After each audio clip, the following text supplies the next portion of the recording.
భోగాపురం అంతర్జాతీయ విమానాశ్రయానికి సంబంధించిన కీలక ప్రకటన చేశారు ఎమ్మెల్యే విష్ణుకుమార్ రాజు. ఈ నెల 17వ తేదీ నుంచి భోగాపురం విమానాశ్రయం నుంచి విమాన సర్వీసులు పూర్తి స్థాయిలో ప్రారంభమవుతాయని వెల్లడించారు. విశాఖ నుంచి భోగాపురం వరకు 1500 కోట్లతో ఆధునిక రహదారుల నిర్మాణం వేగంగా జరుగుతోందని, రాబోయే 5 ఏళ్లలో విశాఖ నగర రూపురేఖలు పూర్తిగా మారిపోతాయని ఆయన అన్నారు.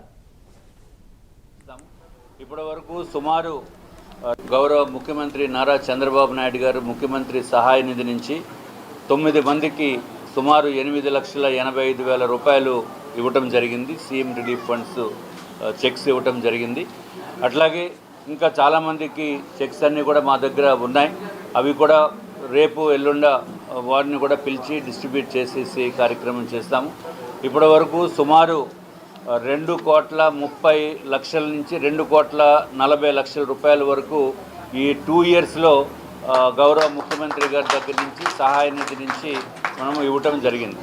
ఎవరైతే ఆరోగ్యం బాగోలేక వారు హాస్పిటల్స్కి వెళ్ళి ఎమర్జెన్సీగా అక్కడ ట్రీట్మెంట్ చేయించుకున్న తర్వాత ఇబ్బందులు పడుతున్నారు, వారికి ఎంతో కొంత సహాయం చేయాలనే ఉద్దేశంతో ఈ సీఎంఆర్ఎఫ్ నిధుల నుంచి వారందరికీ కూడా ఇవ్వటము జరుగుతుంది.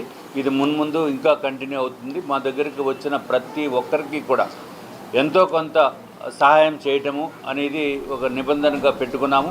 అట్లాగే